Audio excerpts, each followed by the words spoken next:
Let me ask you something real for a second. Have you ever lost a family member or know someone who did and things got complicated really, really fast? The bank account was frozen, bills still needed to be paid. You couldn't even sell the house and suddenly courts were involved. Not because anyone did anything wrong, but because nothing was planned. That's the part nobody talks about while everyone is still alive. Probate is slow, it's expensive, and it often creates stress and conflict for the very people you were trying to protect. That's why today's conversation matters. I'm sitting down with estate planning attorney Sharyna Scott to break down how proper estate planning keeps your family out of the court, keep assets accessible, and protects your legacy without confusion, chaos, and unnecessary pain. This isn't about fear, it's about clarity. Let's talk about how to do this the right way. I'm excited to introduce attorney Sharyna Scott. She's a California attorney who focuses on estate planning, and she works with families and individuals to help them prepare for the future with confidence and clarity. Thank you for joining us today. Awesome. Thank you so much for having me. I'm happy to be here. Good. Before we jump into it, introduce yourself, give us a little information about yourself, your background, and what led you to focus on estate planning. I'm a San Diego native. I know that's not doesn't happen as often where people come across a San Diego native, but born and raised in San Diego, and just grew up, had a great family situation. My mom always pushed me to try your best and everything in grades, and I knew you're going to college. College was non-negotiable. And so I kind of knew early on that I wanted to be an attorney because I would always ask my parents, why do we have to do this? I'd remember things that they said and I would go try to do something and I'd be like, no, you're breaking the rules. And I would say, no, you said this thing specifically. I'm not doing that. And so my grandfather actually, he would tell me, she should be a lawyer because she's So you kind of spoke it into existence early yeah, on. he really did. And I heard that and I was like, okay, that's what I'm going to try to do. And I, from San Diego, went away to school, did undergrad at Westmont College in Santa Barbara. Santa Barbara was very similar to San Diego, so I decided to go a little farther up to Boston for law school. I went to Northeastern University School of Law, very different, the other corner of the country. But I loved my time there and I got plenty of experience, and that's kind of how I got to, we had to do full-time co-op or internships. So I was able to kind of dip my toes in different areas, and I realized I really loved helping families. And I initially thought I was going to do immigration law. Came back, tried to do that. That didn't work out. And then same grandparents, same grandfather. After passing the bar, like I think 2 years after, he said, hey, we need some power of attorney documents and healthcare directives. Our doctor's telling us to get this. Can you do that? And I was like, yeah, I can do that. I'm happy to do that. Where's the trust that you had? Because my grandparents had said we have a trust. So I remember hearing that. I was like, where's the trust? I just want to make sure that everything is in alignment. And they gave me the trust. It was in a like silver, like plastic briefcase type thing, like Mission Impossible. And basically I found out, I don't know if like they were watching online and called in and ordered it, but it was one of those like template drafting things where they made it all fancy, but they had the paperwork, they had all of our names, like my mom and my uncle's names was in there, me and two of my siblings, but I had a younger brother, he wasn't in there, so it was very outdated, but they had never signed the paperwork. They never signed and dated it. They never had it notarized. And so I was looking at it and I kind of freaked out on them a little bit. I was like, no, we've got to start over, because if something were to happen to you guys, this isn't going to do anything. You never signed it. And they thought the whole time, they were like, oh no, we have it. They thought it was taken care of. And that's a lot of families. That's a lot of people where they may get stuff through their job. Like, I believe my mom had the same thing, prepaid legal, and they put in their information and then the company's like, okay, you're covered. Here's your documents. And sometimes they don't go back to like sign it, follow the instructions. Usually they'll give instructions to do it, but a lot of people don't know, and so they don't do it. So my grandparents was in that boat, and I thankfully the reward reaped from when my grandfather said, oh, you should be a lawyer, because I did freak out on them. I said, no, we're starting all over. So I drafted a trust for them, as well as their power of attorney docs, and they started telling friends and family, about what I did. And so just more and more, I started doing like more power of attorneys here or there. And then I was like, this is a way to help families. So I kind of stumbled into it, thinking I tried family law for a little bit in law school, didn't like that. Then I thought immigration law to help families get status in the US. But estate planning was like really, it just kind of fell in my lap and I loved it. So that's how I got into estate planning. Oh, Long story that way, yeah, but that's yeah. how we got here. That's amazing. Someone who's never thought about it, how would you explain estate planning? I would say an estate plan is like a foundational set of documents that are supposed to follow you throughout your life. A lot of people will think that, oh, it's just something, set it and forget it. No, these are like living documents as you're living. And so if you think of it kind of like, technically it is a plan, but like we're in a house. So let's think of a house. House needs four corners, right? Good foundations. So every estate plan, I would say, should have those corners, right? Of at least a will. If you're 18 or older, highly recommend a will just because you never know what's going to happen. And that's the foundational document that says, this is who I want to receive all of my things. It is great to proactively write that down so that people will know. Another one is a durable power of attorney for finances. A lot of people might be familiar with that POA. It allows you to name someone else who will be in charge of making all your financial decisions in case you are not conscious to do it. So main scenario for like older people, they are diagnosed with Alzheimer's. It's gone very severe and they cannot function. They need someone to come in and handle all the decisions, especially financial ones. That's where a power of attorney would happen. Or, you know, no discrimination for age, you get in a car accident and you're not conscious and you're in the hospital for an extended period of time. Who is going to cover things while you are unconscious? So that's what that document is incredibly useful for. And then a healthcare directive. So we were just talking about being in the hospital unconscious. Who doctors always ask, is there a DNR or do not resuscitate? Or who is this person married? Who's the family member? Because they need to, by law, they need to, if there's like a serious decision on to do a surgery or a treatment, they have to get permission first. They can't just go and decide. So the healthcare directive allows people to name someone. Sometimes people may not want their dad, they want their mom, or maybe not their family. Maybe the family is not here, or it would be too stressful situation for them to decide. So they want a good friend. The healthcare directive allows them to name who they would want to make medical decisions for them while they are unconscious. And then lastly, the trust or some type of document to cover your, I say, high value assets. So in California specifically, anything valued at 184,000 or more. So that could be a savings account, that could be life insurance, all of those things. There should be some way to automatically transfer those things. The trust is used a lot to do that, but there's a couple of other ways. So those four corners, I would say, of the house would be what an estate plan is made of. Wow, okay. So it's something that we really don't think about. And I've heard that like Rockefeller, once a child is born, they take out life insurance. Have you heard that? Yeah, I have Like heard of we that. don't think about that until later on in life, but they said once a child is born, they take out because it's like you're not planning to die. They're not planning for the death, but they're planning for if something happens. Yeah, they're planning for the future. Yeah. That's exactly, and that's what estate planning is as well, just in the legal route. And you're right, all of these tools, like a good life insurance policy or policies, your retirement, if you have certain investments, all of those things, they are part of the estate planning too, because at some point you have to say, in case something happens to me, Right. this is who I want it to go to. When you don't think about that and make sure that's in place, that's when there can be issues because it's up in the air. And if you don't say, the law says. Right.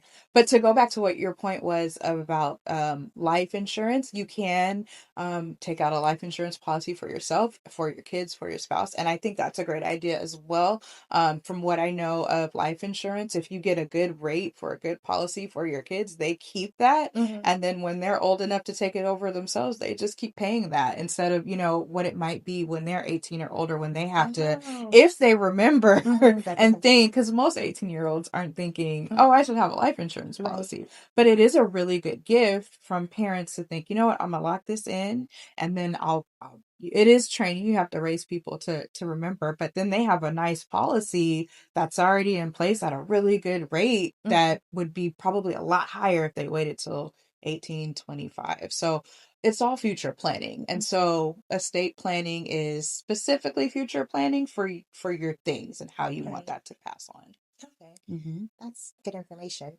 So a lot of people, they know about estate planning, but they put it off. Why do you think that they put it off? You have to think about hard things, right? And it's understandable that people don't want to think about hard things. You're Right. essentially, after I die, what's going to happen? That's a hard question to ask because you have to think about mortality Right. and or emergency if you're really sick. And so it's understandable that people don't want to think about it. So I think that kind of they'll push it off and not think about it.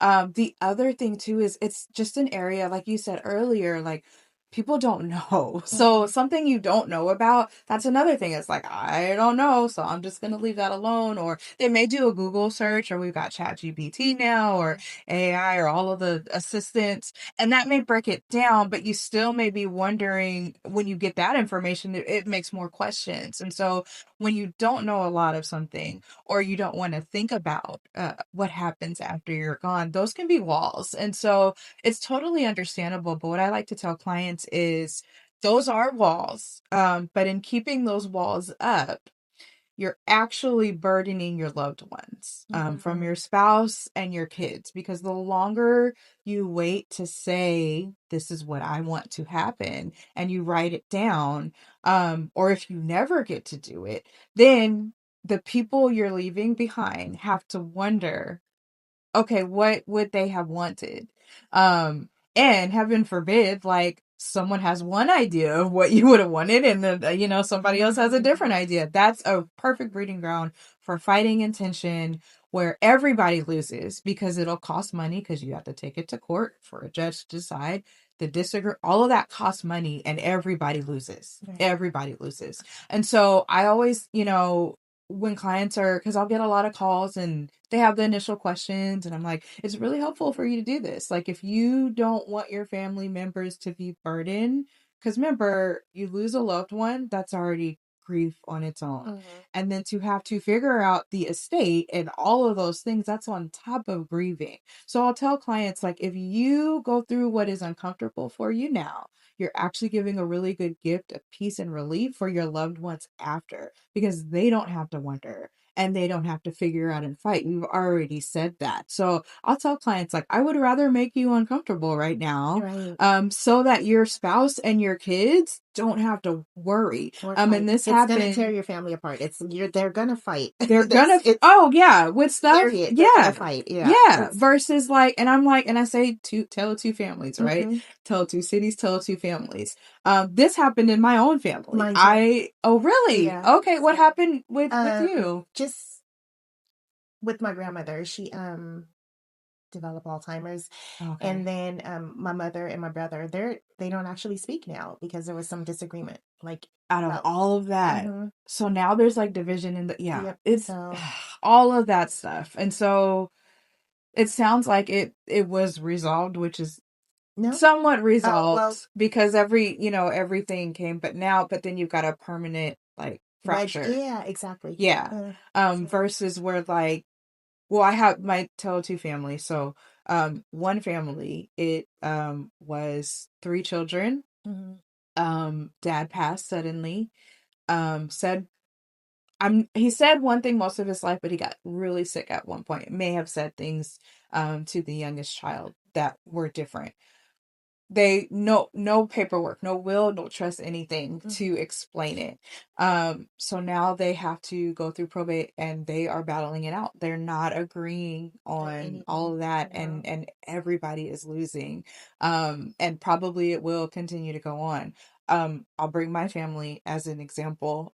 We when I was doing those healthcare directives, that's where my grandparents struggled the most, Mhm. because they didn't want to think about being sick. They didn't want to think Right. about Because it's being like in the you're speaking it hospital. into existence if you start planning for death, Oh, like, yeah, yeah.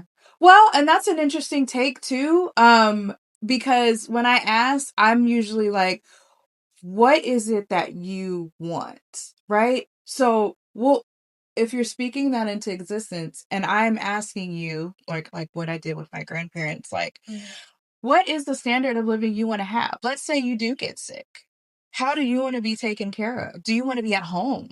Or are you okay with us putting you in a senior living community or being in a nursing? Like, what would you prefer? And let's speak that into existence, what you would want to have. Because if you don't think about those things, there is a rise in people needing more long-term care. They have long-term care insurance for that because people are living longer and then they need help. They need someone to come in and make sure that their medicine, it's depending on how severe it is. And those costs are so expensive. Like it could be thousands of dollars a month. But if you proactively are talking about these things, not necessarily to say you will be sick, but in the event that you are, what do you want? And if they tell me, you know what, don't keep me on life support. If it's going to charge my family money and they're going to be, bills are running up while they're hoping that, don't do that. I don't want, some people have told me very strongly, I do not want my family members spending all this money to keep me on a machine just for the hope of some medical thing. And that is, let's speak that into existence. Because then when I write that down, that's what's going to happen. They have to follow that versus didn't write anything. If the situation comes up, now the family members are like, well, we don't know what he would have wanted, but this happens all the time too. No, we're going to keep dad here. Like, I believe he can come back. So don't take him off. And then when it's like, he's been on there for months. I don't think he would have, and all of that. If you proactively say it like I did with, I made my grandparents uncomfortable, and my grandmother, actually, we never saw it. I would have thought my grandfather, who had Alzheimer's, but it was my grandmother that had the medical emergency. And she was the one that was unconscious in the hospital. And my mom and uncle, the doctor, I remember that phone call. He was like, I need to talk to both of you. And I was like, this is not good. But because I had made my grandmother uncomfortable years before, and I said, how do you want to live? Like, what do you want? And she told us, if I can't see and communicate with my babies, with my kids, with my grandkids, if I'm not going to be able to see you and talk to you, she's like, I don't need to walk around. I may be in pain. I may need, but if I can't see and talk to you, I don't want to, don't keep me here.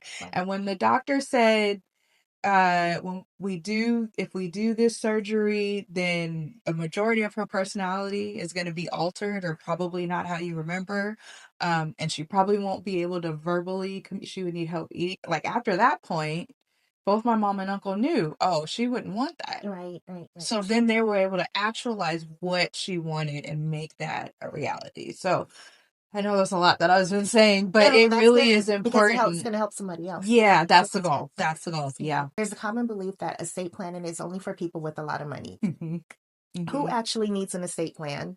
And is it really just for people with a lot of assets? That's a great question. I'm so glad that you asked that because that is not true. I would say that is not true, especially if you're a California resident. So what I usually like to say is you can start as young as 18. In fact, I encourage it. My siblings can attest to this. At 18, especially if you're going off to college, I think it's a good idea. It would be like a smaller estate plan, so a will, power of attorney, healthcare directive, basically because you never know Right. what type of accident emergency thing could happen. And if that person thinks about, oh, well, if something happens to me, I want my mom to be in charge. I want my parents to get everything, to make those decisions. That's already there. And we're not having to scramble. And then they could take copies with them to college so that the administration knows in case something happens, this is who I'm reaching out to. And then it's at home with the parents. And then that way you get started thinking about that. So the idea is you have that at 18. These documents can be changed, updated, and amended. They're not set in stone. Then, as college student gets older, gets a job, then let's say they start getting retirement, and then they have those assets and things like that. you want to update everything to account for those things. Then let's say they go from that, they've been working, then they have a property. At that point, especially if they're in California, we need to add a trust to it. Because property, the reason I say that is the value of property in homes in California is very high. I said that 184,000 kind of benchmark earlier. That is what you can give away or do like a quicker probate procedure for all of your, if your assets are valued at that amount. They did increase it recently for property to 750,000 for a house, for a home. Now you're the realtor expert, you know property values. I'm gonna ask you, in San Diego, is that a good, limit? If it's 750 or less, then you could pass it. With the average price of a home like here in San Diego, is that helpful? Because I just know on the estate planning side, but It depends on where it's at. oh, okay. Yeah. Okay. Do they adjust it based on the zip code? No, Or it's it's just just straight? it is capped at 750. If it's 751,000, it has to go through traditional probate, which is about a year and a half to 2 year process. So Yeah, I think that should be adjusted. oh, you do? Which I thought, I figured I was, because it used to be the same number as that one, but it's gone from like 150,000 to 166. Now it's 184, and there wasn't a special carve out for property. They recently did that, and I was like, I feel like that might be a little bit low, but I now I know. So Yeah, you're I like, think you feel so. like that's too low. Because, yeah, depending on the area. That makes sense. Yeah. So then I would say what I've been saying, still get a trust, right? So if you put the property in the trust, that avoids probate. So whoever you say in the trust that you want to receive the property, there's a trust. So instead of going to court with the judge to enforce it, there's a trustee in that document, and that's the agent that does the work to transfer title. And you don't have to wait, for a hearing date, and it's usually about a year and a half long process. Wow. Quickly.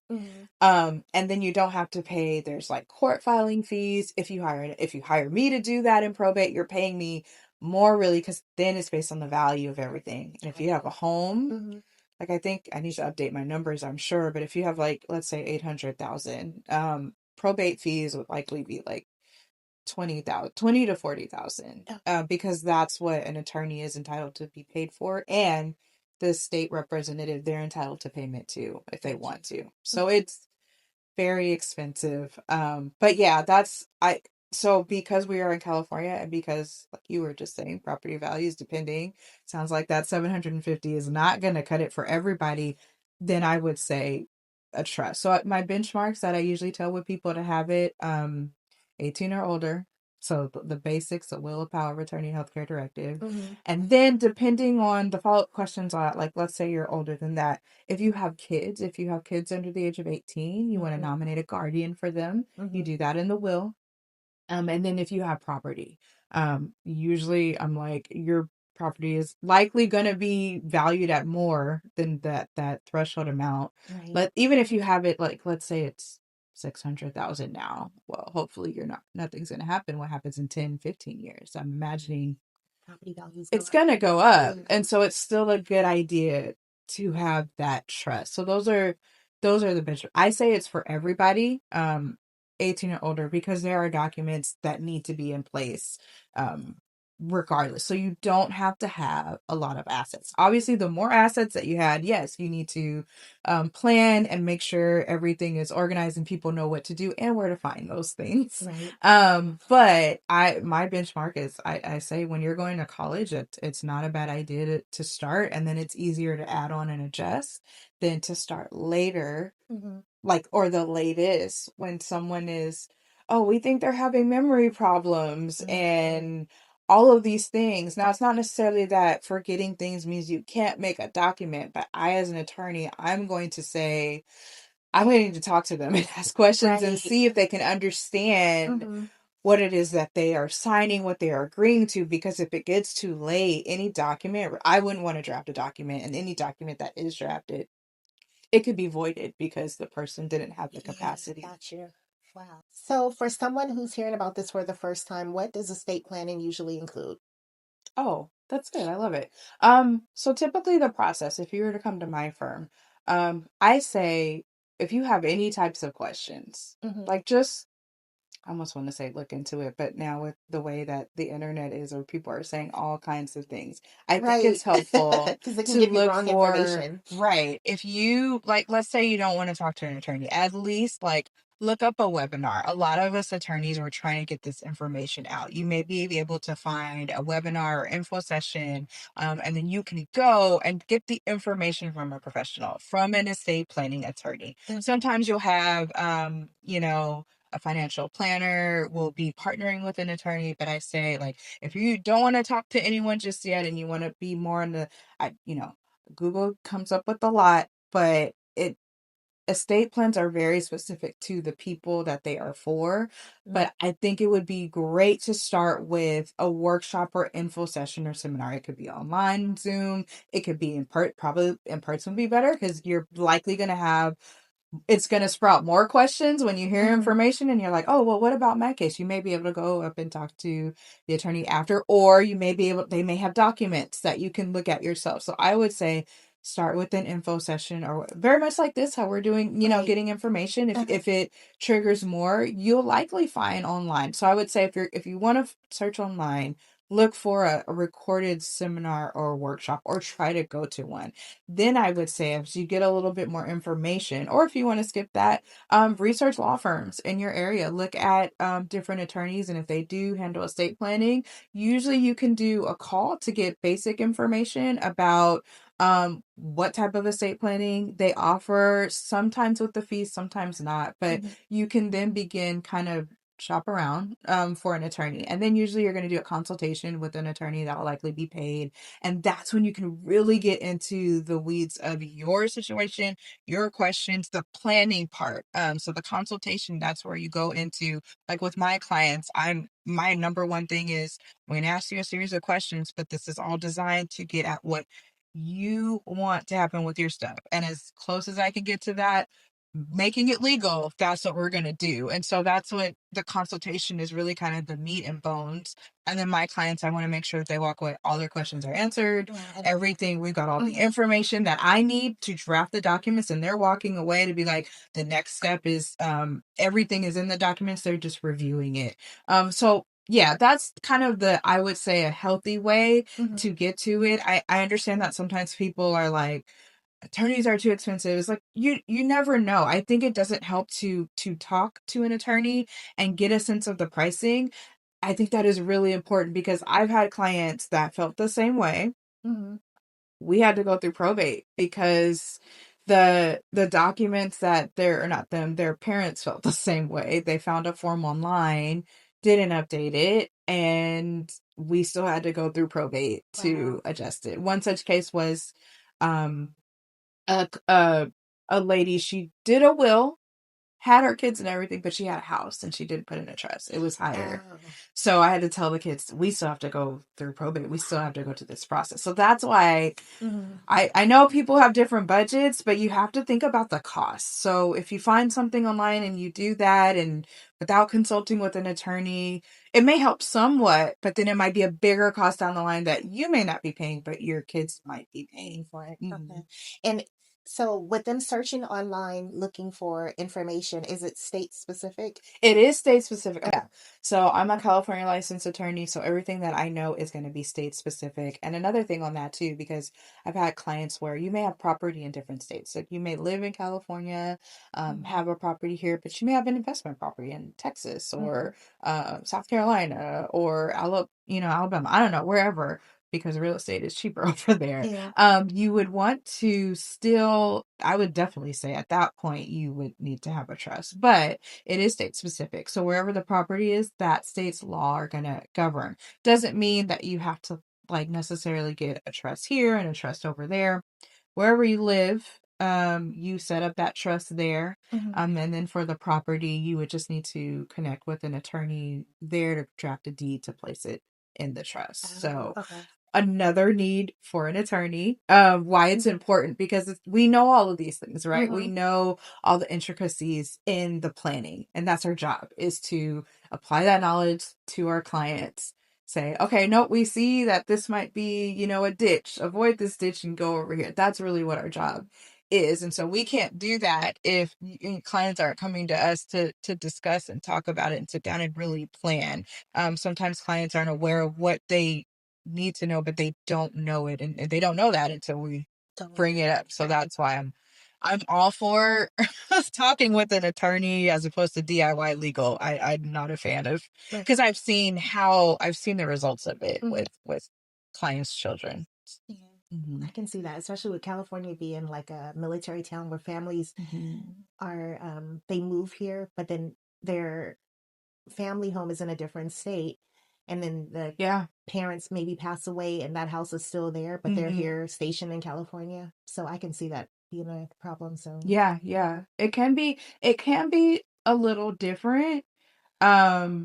But it's definitely, you can plan for that too. And a lot of times, depending on the state, the attorney you're working with will have a contact, and you just refer. And it's a lot easier versus you trying to do it on your own. Let's say you do realize, oh, I've got to get a deed over there.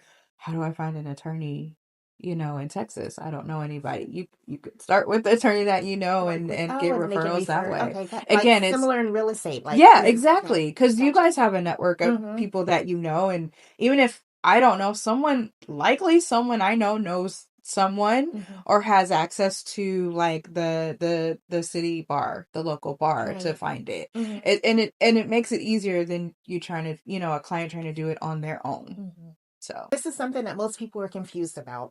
What's the difference between a will and a trust? Oh, yes. A will is, you can only with that document. It is like they both say, this is who I want to receive my stuff. They both do that.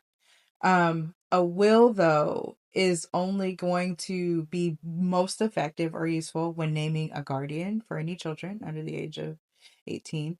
And for like someone that doesn't have a lot of assets. So that 184,500 threshold that I was saying, a will is probably the best tool for a person to say, this is what I want to happen with my stuff. Gotcha. So a will is not gonna carry as much. If you think of like both documents as like these buckets, they both hold water or they both hold liquid.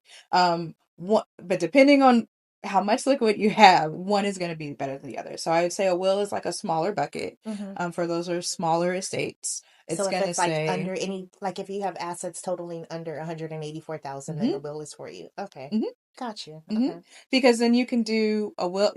You're saying who you want to get your stuff. And then we do have what's called in California, we do have a small estate affidavit. It's a separate form, and it's going to follow the instructions of the will. And usually like with bank accounts, like if there's a savings account or something that's like 20,000, with that will, with that small estate affidavit, the bank will really like, a lot of times people don't know. Sometimes a bank will say, oh no, you have to go to court and we need a court order. No, if the value is low enough with the will in that document, you can get it. And that's another thing where as estate planning attorneys, we know these things. And so we can actually save you money sometimes versus you like going to probate court because, someone at the bank, they know what they know, but sometimes it'll make a more complicated process. So that's the will. It's like a smaller bucket. But the will also is important, again, for people with minors, because you don't do a guardian nomination in a trust. So a trust, same thing, but a bigger bucket. So the trust is there to hold the higher value assets. So things 184,000 or higher. I know we have the property thing. So you may even fall in the middle. You may even fall in the middle of the two. But again, I hope it's becoming clear. It's very specific to what people own and what they want to do. So I'm speaking very generally. So I don't want people to hear this and be like, oh, this is what I need to do. Well, there might be other details by what you want to do.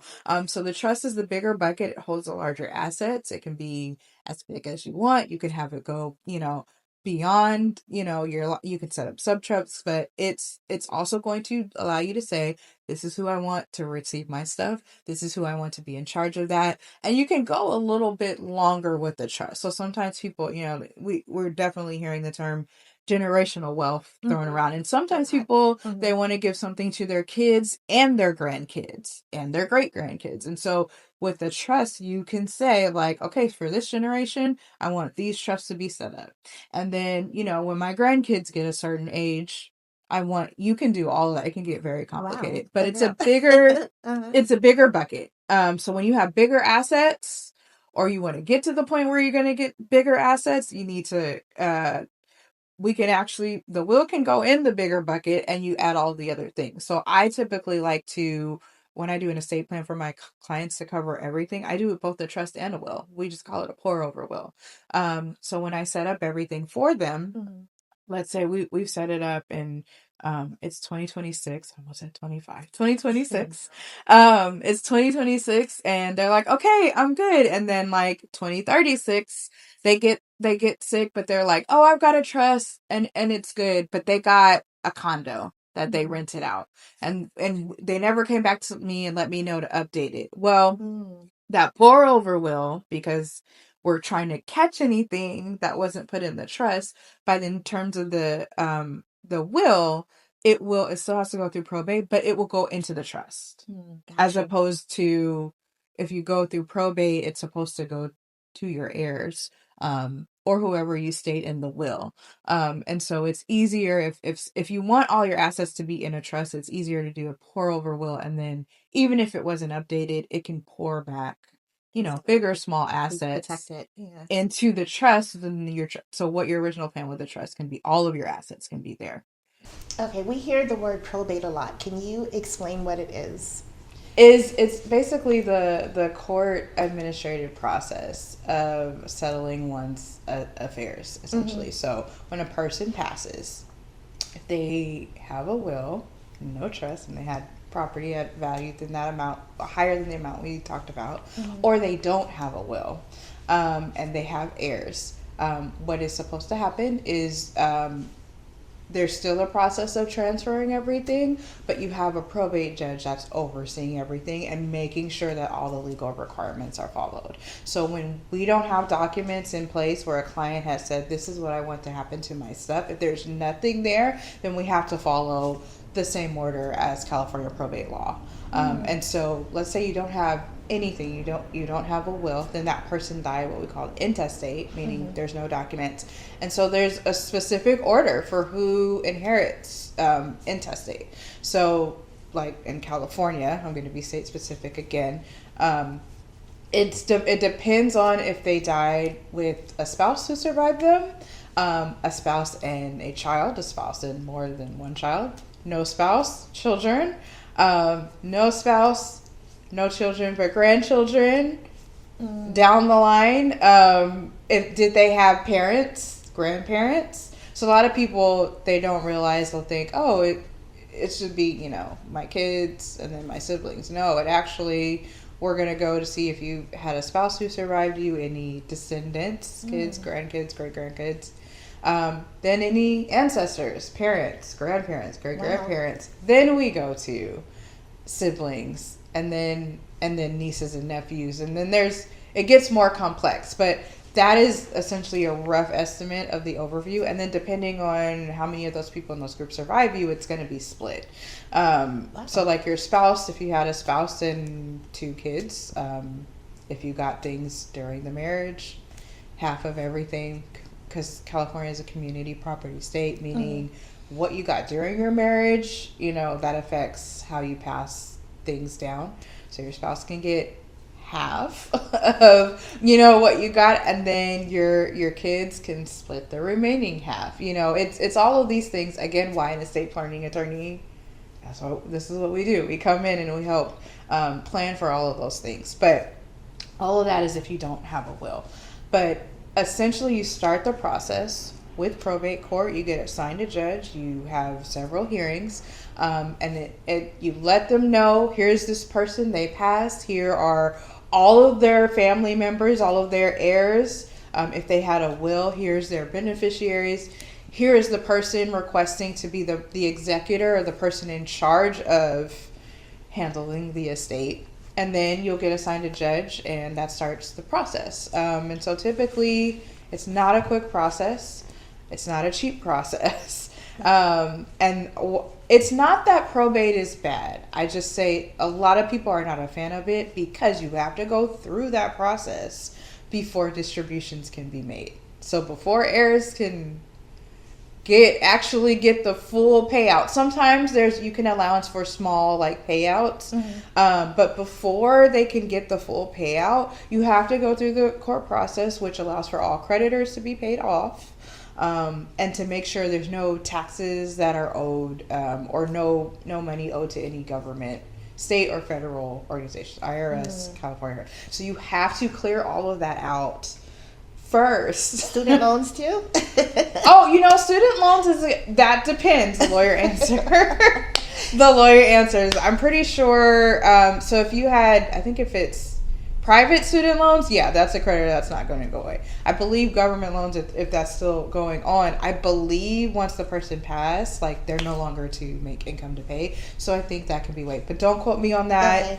Okay. If a client asked me, I'd be like, you know what, let me update my research information on that. But it really does depend. If it's private loans though, it would be the terms of those loans. Okay, gotcha. That would break that down. But that's a really good one because that's very common. But you got to pay off those creditors, and you got to make sure that the taxes have been caught up. Because if not, like let's say you go through all that, you tell the judge, oh yeah, we cleared it all up. Oh yeah, we notified everybody, and then you didn't. You close probate, payments go out to everybody. If a creditor, wasn't notified and should have been notified, or if there's still tax liability, they can open probate back up and say, hey, we weren't notified. We were supposed to be notified. And so you don't want that. Or they can go, if they find out, this person received 50% of the state, they can go after that person. The people, if it's a valid claim. And so a lot of, these companies, these creditors, they have attorneys, they have in-house counsel. So they're on it. Already paid for, so ready to go. Yeah, usually they're on it. Like I do probate, and I always ask the clients, who are the creditors? We need to plan for them. Did you tell me everything? Right. And the ones that are on it, they are on it, and that probate is opened, and I'll tell them we'll get a notice from a creditor for anybody that you didn't. So if we have a list, then we can just say, oh, yep, that matches. Some companies do, not all. Sometimes individuals. Sometimes the person who passed, they signed a loan with that person, and that individual has a promissory note where they can. So you want to notify everybody. Probate is good for that because it shortens the window for any creditors to make claims. Now, if the heirs, if we knew the person had certain creditors and still ignored that, that's not going to apply. It's like if you knew about this and you chose to ignore it, that creditor can still, I believe, outside of probate, they have up to a year to make a claim. But in probate, it shortens it to 4 months. They have 4 months to creditors to say, hey, I'm making a claim. The decedent owed me this. I want this, And it's good too because, you could fight that in court, and instead of later down the line saying, no, you can do that in probate administration. So there are sometimes it's good to go through probate. But the thing that a lot of people don't like is there is, the cost. So there's filing fees, there's appraisal fees and things like that need to be paid. If you hire an attorney, which I would think is a wise thing to do because it's a lot to navigate, that attorney's fees are determined based on the value of the estate. Everything. Oh, okay, so a percentage of. Yeah. And I can't even say, it'll be a flat fee. There's a probate calculator. I use it all the time. It's changing all the time depending on creditors that come in and what the value of the home may have been one thing at the start of probate. If we've gone over a year, we need to update that. It could get stale, and that could be for a number of reasons. Maybe creditors, maybe disagreements among beneficiaries. But at the end of it, I as an attorney, I have to calculate based on the value of everything that was in the estate and that we managed. I have to calculate that. We have to calculate for any taxes that may be owed. Because the other big thing that people don't realize is you have to file a final tax return for the person that passed. That doesn't go away. Someone passes in May or June, there needs to be a final tax return for that year that is filed. A lot, I get that a lot. Yeah. And it's just these are all the details that go into an estate and managing it. And it's usually you don't know that unless you've spoken with an estate planning attorney, or you've had to walk through that because you lost a loved one, and so you found out the hard way, and then you're like, all of these things I have to think about. But probate court is an more organized way to handle the everything.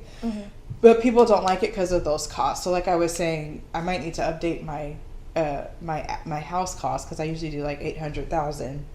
It really can go up to $1 million now, but I try to like, let's do 800,000. And I believe my numbers where it could be like basically 20,000 for the attorney and 20,000 for the executor, 40,000 that everyone's entitled to because of all the work that goes into notifying the creditors, notifying all the heirs, responding, communicating with the creditors, opening a bank account, maybe keeping the property, maybe selling the property. That is a lot of work. And I've had executors tell me like, no, I'm not going to charge because like they've got a lot going on. And then by the time we get to the end of the process, they're like, no, I want what I'm entitled to. Let me ask you, do you have a checklist for like upon death, a checklist, like things that people?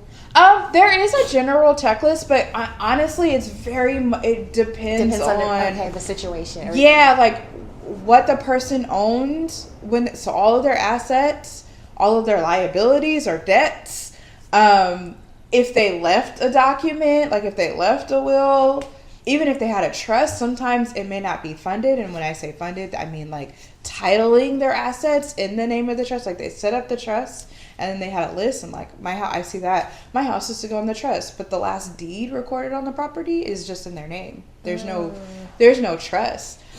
So it's really a lot of things. And so yeah, there's a general checklist.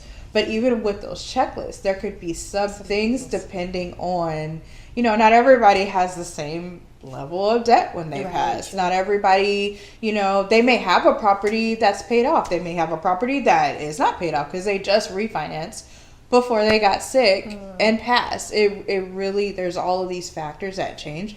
But there is technically, the checklist. If you look at the petition for probate, that's all the things that you will need to handle and make sure are resolved before a judge will do at the final hearing, because you have to give an accounting of all of that, before a judge will say, okay, I approve this petition to close out the administration, and executor, you may give all of the distributions. It's a long process because it is a lot of work. I think that's the thing that people don't realize unless they've gone through it. It is a lot of work to wind up someone's affairs. And so that's why when you have something like a trust, on the front end, this is going to cost money. But if if you have a good trust that details all of your things, all of your assets, all of your liabilities, you have contact people for all your various accounts, your return, like if you have all of that, it smooths everything out and makes it go a lot quicker, and then heirs can get their money quicker, and you don't have to pay all of those fees. So probate is, I'm not going to say it's the boogeyman and it's evil, but for a lot of people, they don't have warm, fuzzy memories of it because it is a long, drawn-out process.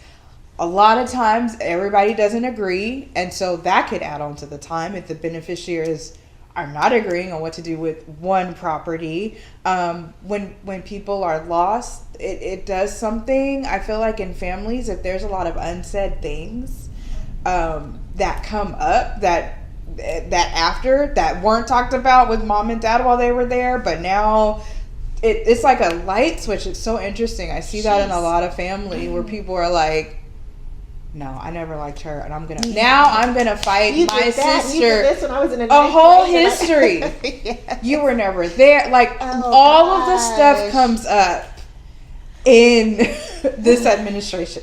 All of it comes up, and a lot of it is emotional. And that, once that kind of gets set in, it's like that person or people, that's all they care about. And I'm going to make this as difficult, as challenging, or I'm going to have it my way. Like, it happens so much. Yeah, I can see that. It happens so much. So it really can be a mess. And while I can't promise, I'm not going to promise, if you do this, everything will be smooth sailing. I can't promise that. I don't know the people in your family. I don't know how they will react and engage and because the other thing, it may not be that emotional thing. They may be in hard times financially. I see a lot of families especially where a parent was sick and the child that was taking care of that parent, spending a lot, devoting so much time, whereas the siblings maybe either were not involved at all or minimally. And then when it comes to distributing, that child that did all the work, they feel like, I did more work, I should get more.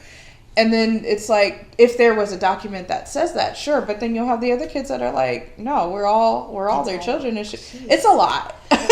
So it's a lot.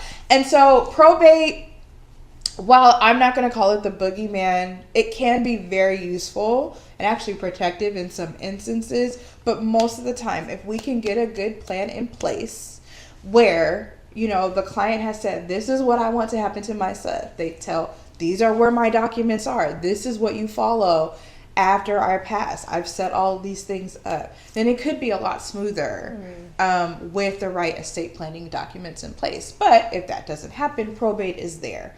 And so it's just, you have the big negatives of the time it takes.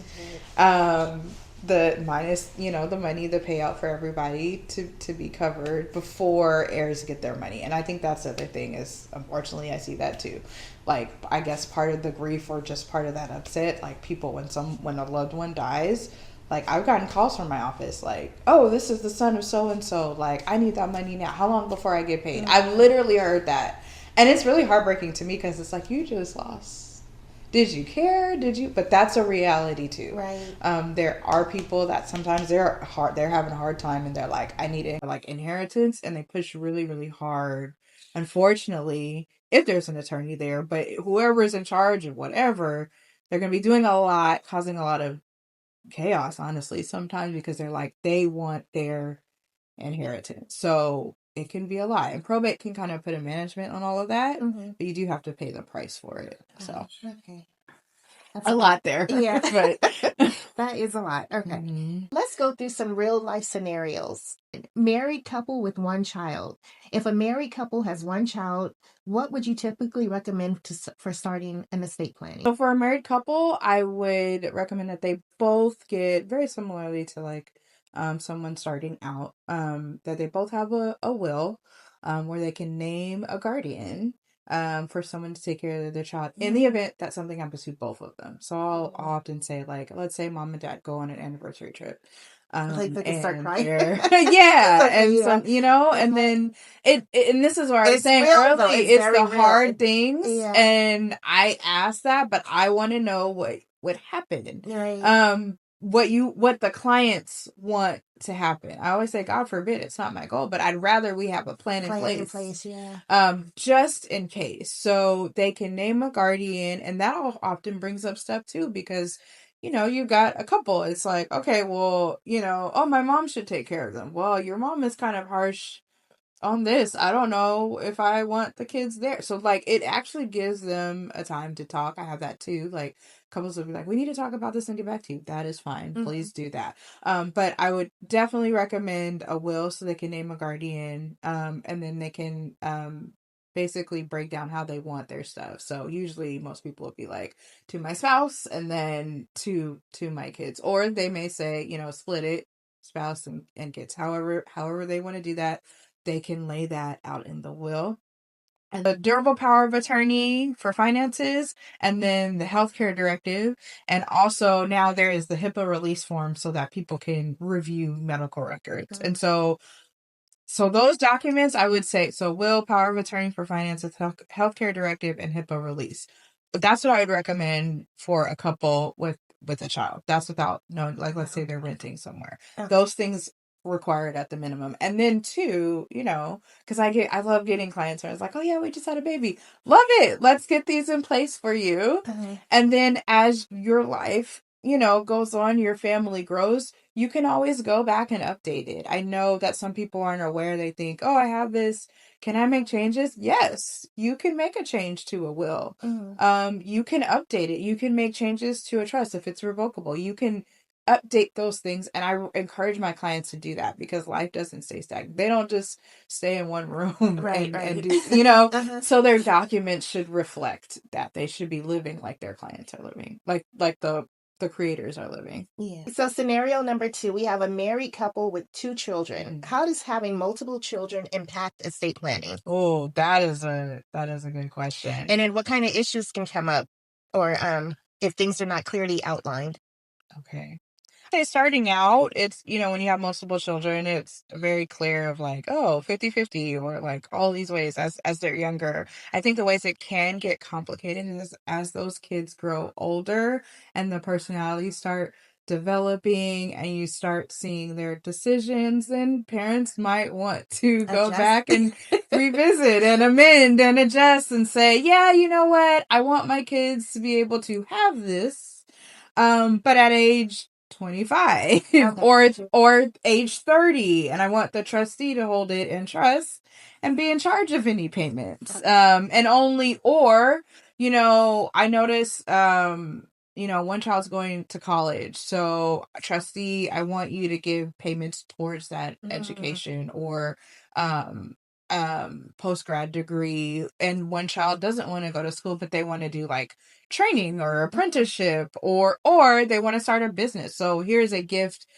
You can get as detailed as that, but I definitely say that's kind of one of those things where it's like you do want to update it, because for kids, especially more than one, I've heard this from a lot of clients. They're like, well, I want to give it to them, but they're so young. Like, I don't know. A lot of parents are like, they don't want the child to mismanage money. Yeah. All my sons will go to video games. I already see that. Oh, there you go. Like, because you know your son, right now his 16, personality. yeah. And if that's not something you want, no.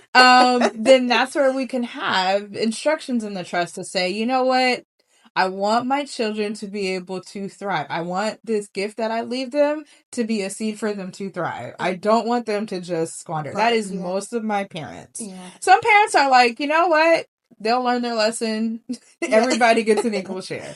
But a lot of my parents are like, I want this to help them in life, like to get a home or to get higher education. So you can put conditions on it with a trust. You can do, I don't recommend it with a will, but with the trust, because again, you have a trustee.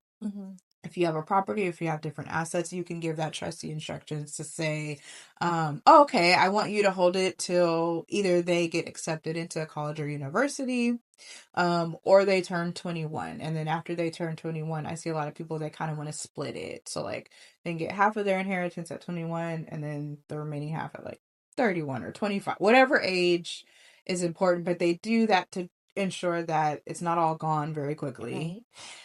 And that it helps their child in life. And so that I hear a lot of parents like, oh, I don't want them to just rely on it like a trust fund, baby. Right. I want them to work and get on their own 2 feet. And I want this to supplement that. I want this to help that. Or I only want this for a specific thing.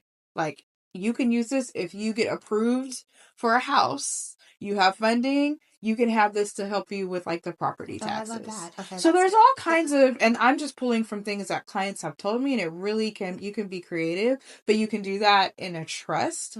So for, especially if they have property, for clients with more than one children, usually I'm like, you can set up a trust, or one, especially if you want to make sure that they'll receive their inheritance at the right season of life. Now, you can't do that forever. In fact, I wouldn't recommend that, because your trustee who's in charge of it, they're the ones that have to enforce it. So if you're like, oh, till my kid is like 70, well, your trustee's probably passed. So let's be, let's be realistic. And that's part of the things that I talk to with my clients. But you can have some conditions set there that your trustee will enforce. The other big thing that I want all clients to know about, a big issue can come up with one property left by parents and more than one kid. That is a big thing that I see come up all the time. And so my clients where one or both of their parents are like, I want to keep the house in the family. And if their kids are adults by that time, even if they're not, it's like, well, then I encourage them to talk to their family. I can't do that for them, but I usually say with one property, I'm like, you've got a set amount of options that you can do to try to make it, if you want it equally, sell the property, split the proceeds. That's usually the easiest one. And unfortunately, that's what I see being the thing that happens if you can't agree. Renting out the property and giving the rental income to the children yearly, things like that. Or sometimes a lot of parents, they want to, I just want them to all be on the title. When you have multiple, you can do that.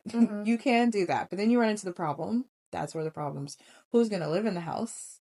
Who's going to pay for the maintenance, the property taxes? If you have one child living in the house and the other two are not, if they're not getting equity, if you want everything equal, that can get really, really messy. That can be done. You can have one child, and then if they can buy out their siblings, meaning they live there, they basically take out a loan, and whatever if it's three of them, whatever the two, their third, they get compensated for that. But that's a big process that not everybody has to is qualify for. I was going to say the loan. that's a more complicated process, and so usually what I see, they'll try to go for that option of the buyout. If it all goes well, then you have the other two that are usually like, I want my money, and the person has to be approved. It has to be done in a very specific way through a trust, so that the county is not like, this is not an approved transfer. Here's increased property. It's a lot that an attorney should be over. But it's not always feasible if the person living there can't afford to do that. Then you usually end up having to sell it. I'm sure. Yeah. I'm sure. So it can get really tricky for my families with there's more than one child and there's only one property.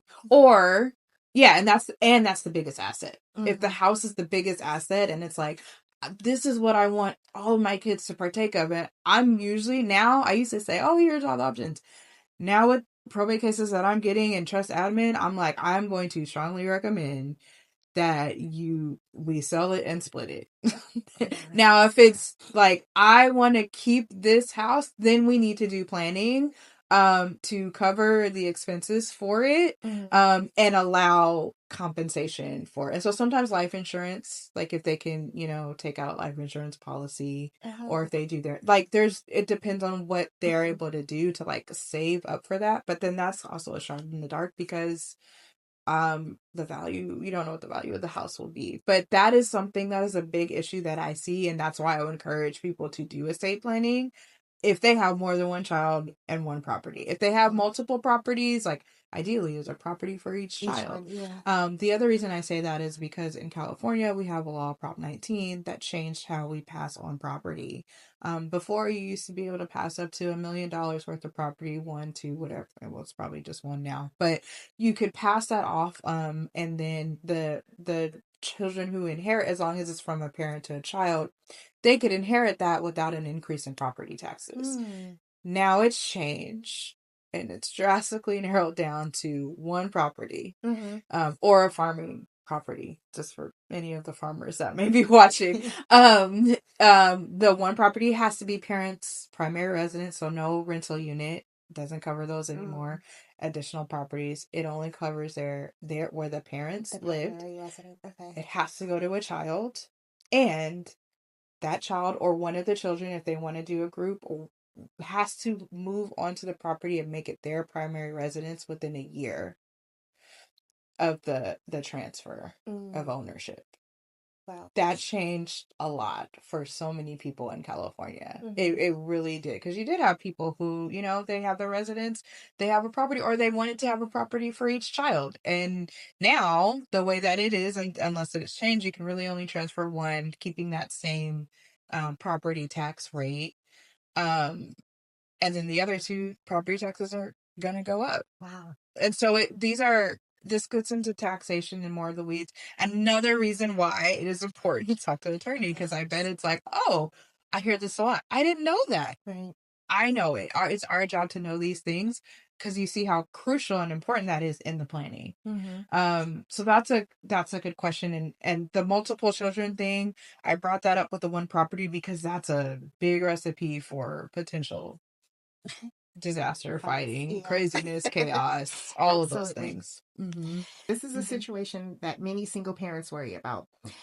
I'm a single parent. I have one adult child and one minor child. What is the biggest estate planning concerns for a single parent?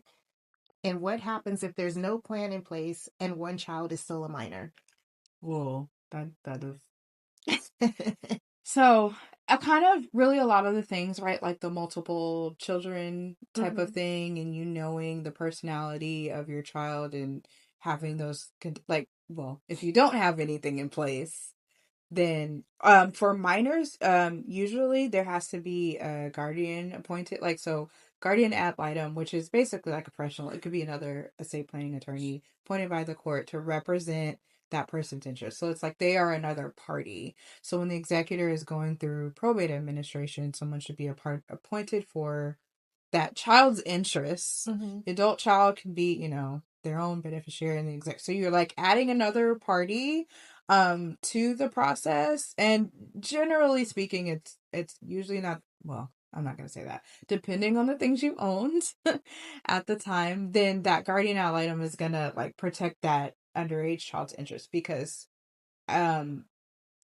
technically, like any minor that is inheriting something, it has to be held for their benefit until they're 18. So like with the trust, you can have that instruction in there and say that. So that's something to be aware of if you have nothing in place. You've got like one adult child, one minor. Well, the adult child, when we go through probate, they'll be able to do it. Minor child, we gotta continue to hold. Usually it'll be put in a held in an account, like a specific account.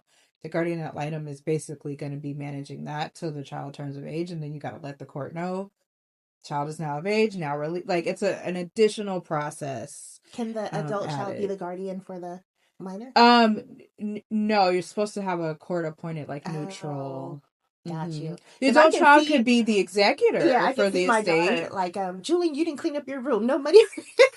Yeah, no, and that's kind of the role. Is the guardian ad litem. They protect what that child is entitled to. Okay, and they're going to be. It's literally like having another attorney representing that child's best interests. And so, like, notices have to go out to them. They're going to say, if there's, I don't know, some type of settlement something, they're going to give their input and approval, like, for the best interest of that minor. Okay. Adult child, they could be, the executor. Usually a lot of times it would be the adult child. They can be the executor and they can do more, but no, adult child can't say, oh, you're being like this, I'm going to take your, no, that's not. The other thing. I can definitely see my daughter doing that. Well, I wouldn't advise that. Lawyerly advice, I wouldn't advise that.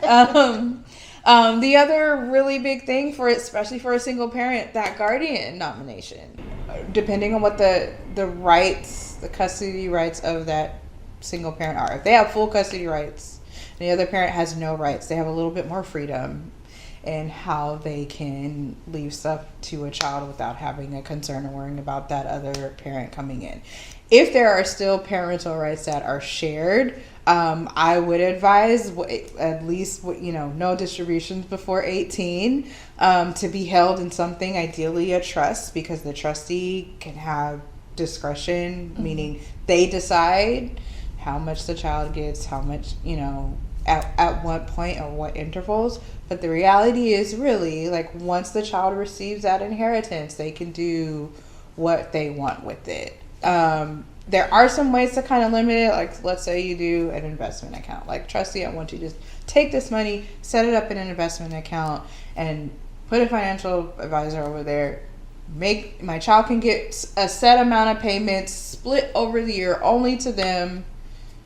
And you can but the reality is, once child gets that money, it's in their hands. They can do what they want. And I know some parents would love me to be able to tell them, no, but you can control how they spend it up until the child receives it. Then once they get it, they do, whatever they want. But there can be conditions before payment. So again, depending on what the situation is, unless the single parent has full custody and the other parent has no parental rights, you kind of can't. There is always that a possibility that the other parent could come in and unfortunately, and it can go both ways. It can go the other way too. Say, like, if the single parent is raising a child, and then the other parent is really a good parent, responsible. He has a life, him or her has a life insurance, and it's set up for the child. Yeah. If something happens to them, I've seen where the parent will get the money that's taking care of the child, and then next thing you know, they're like going on vacations, Yeah. getting And that work wasn't the done. intent. Yeah, no. And So that's definitely, yeah. That's why I usually say, I'm like, until either the child is out the house or 18, depending on, sometimes you can't do those conditions, like what, if there's life insurance, that child is the beneficiary, then they're gonna do that. But yeah, that's also a real possibility of like, if the child has been raised by one parent, there's going to be that influence there. And, again, once the child gets it, so the other parent can finesse them and like, hey. Yeah.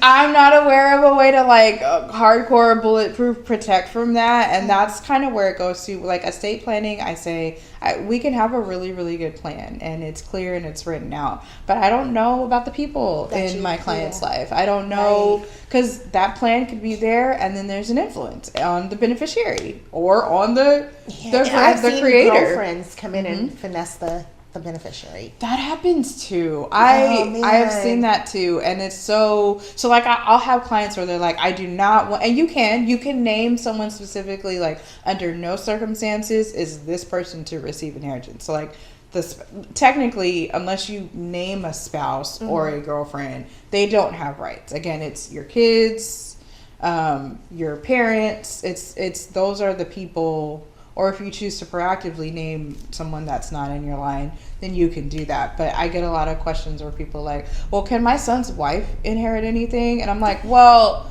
your son's going to receive it, right? Practically. But if your son is still married to your wife and in the house and he takes that money and puts it in the bank account, if it's a joint account. Oh, yes. The wife is going to have access to you. If you really don't want that, then you could say, trustee, put this money only in this account for my children and make these distributions. Like, you can limit it. But, once it's in the hands of the beneficiary, you can also make your wishes clear and say, I do not want, a lot, I see that too for grandparents. Like, I do not want my grandchild, under no circumstances. It's supposed to be for a specific reason. That's another way to narrow it. Like, so if you don't want that, this is only for college expenses. This is only for a home, like as a down payment for a home for my child. This is only to seed money to start a business.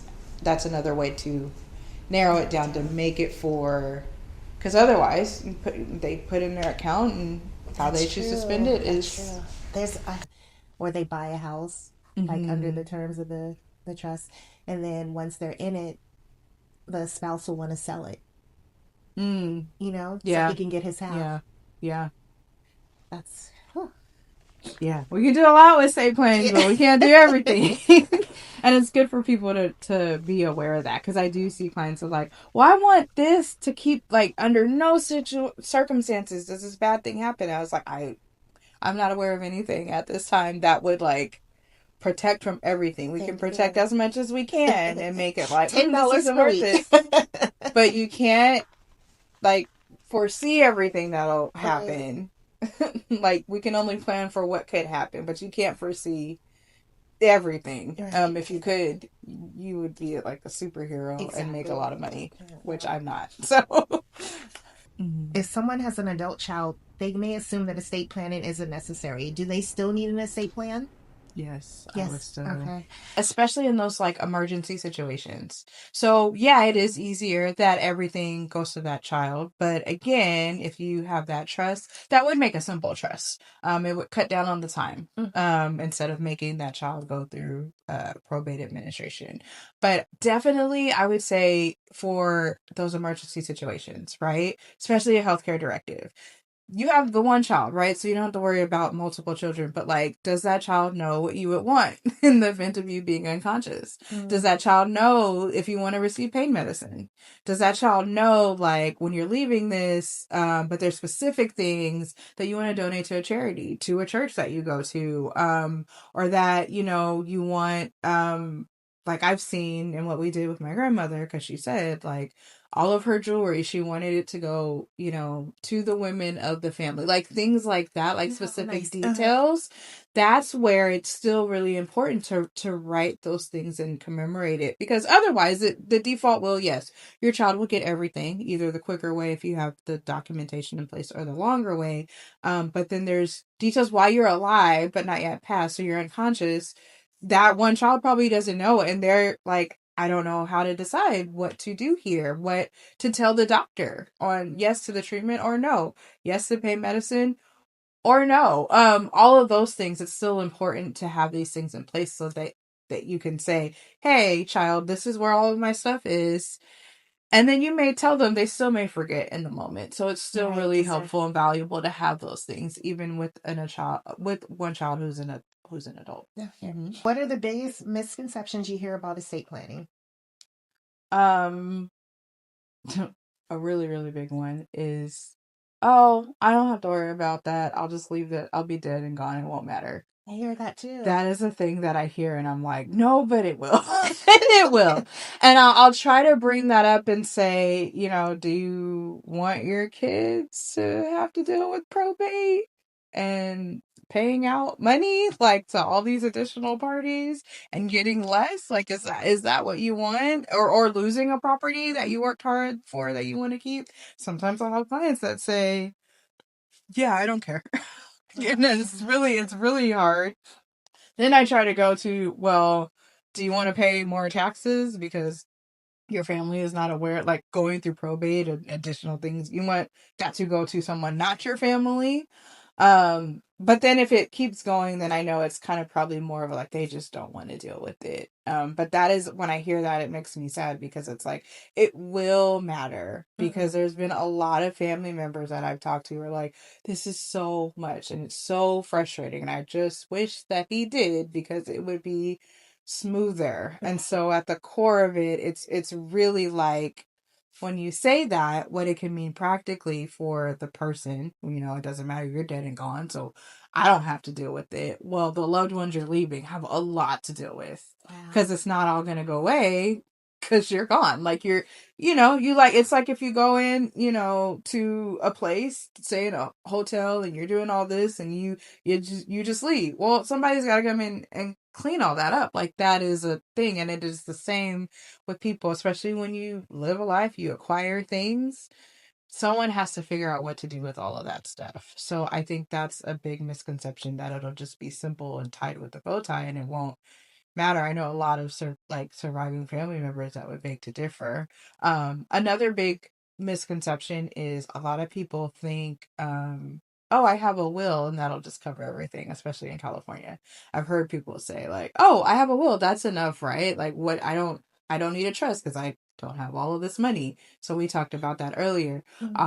I will say it again, a will is not enough if you own property in California. Like, it's just, I would not recommend it. It's not a big enough bucket. A property requires a bigger bucket. And so a lot of people get surprised because and you can in your will have a trust that's created after you die. And so I think the other thing too is kind of like the creditors and the taxes that comes up. Like, people don't realize, like, that has to be that has or should be handled. And then the final, I did not know that. Yeah, no, it really, people just think, oh, I just have to do the funeral, the burial, and the That's why I distributions, said we need a right? checklist. And like, There are, but it's a long checklist. Yeesh. Another misconception is that a will is enough. If I have a will, then that's fine. That's everything. And I would say no in California. If you have a will and you have a property, which the way we're going, the value of the property is going to be way higher than that amount, that's $750,000. You will still have to go through probate, because that is an asset larger than what the threshold is. So I'll have to go through probate. So that's a misconception. Another one I would say, just there's a lot with settling someone's estate, like all the things into that.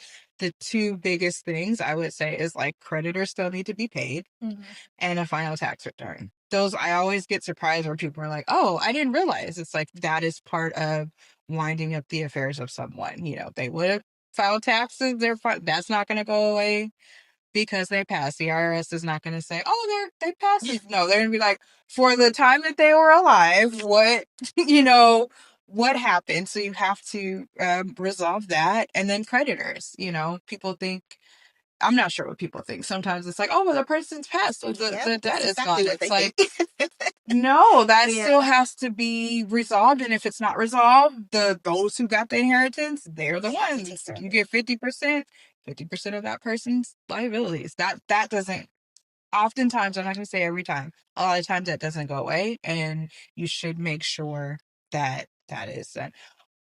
Another misconception now that having a trust and administering it can be smoother, a lot easier and quicker. There is still a lot of work. The same administration you have to do under probate with a judge overseeing it, you still have to fill those same payout creditors, make sure taxes are paid, make sure things are that just doesn't automatically happen. And please don't name your just turned 19-year-old child to be the trustee, because that is so much responsibility. So while trust is more preferable because it's technically cheaper, you can get that done quicker, you still got to do the same amount of work to settle someone's estate. Got you. Mm-hmm.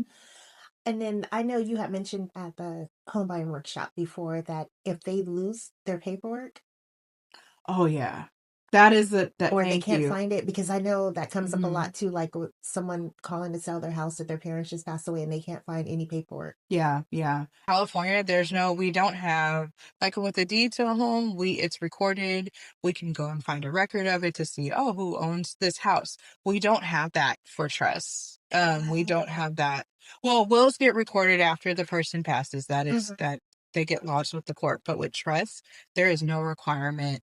And in practice, people don't do that because they want privacy. That California people have said, no, we don't want the county or anybody to be able to come and get a copy of my trust and know who all of my beneficiaries are, what all of my assets are, like all of that. We want privacy. So there is no central registry of all the trust when they documents. leave you give them their paperwork. I give them their original paperwork. They put it under their store mattress. it in or wherever. And then if that mattress gets donated or whatever, if the documents are lost, it's like they didn't exist. Yeesh. So all that work. That work. So, and because of that, I say make copies. I also say tell your loved ones about them. About it. There's a lot of people that are very private and they're like, I don't want them to know about that till I'm gone. They don't want them to push them over the edge. And I get it, because they're like, no, then they're gonna try to do something to me. I'm like, first of all, that's sad. I'm sorry that but if they don't know where to find it, it's like, and I had that was one of my probate cases. It was a grandma. There is reference to a trust, like I think somewhere in her mortgage documents, and I was like, it's here. Where is the trust? Could not find those documents. So we had and are finishing a probate. It is a very, if they are not there, sometimes too with a copy, I think you still have to go to because you can probate a copy of a will, but you have to explain more. I don't know. A copy of the trust is usually fine. Most of the time you don't, but you have to have a signed copy that's been validly executed. But yeah, if you have no copy of those documents, they don't. We can't follow what we can't read. Right. So we're back to square one and possibly probate. So when you get your documents done, store them in a safe place, make copies. I know a lot of people like their originals would stay with the attorney. I don't really like that because attorneys, something can happen to your attorney, or the practice may shift or transfer to somebody else. They may move, stuff happens.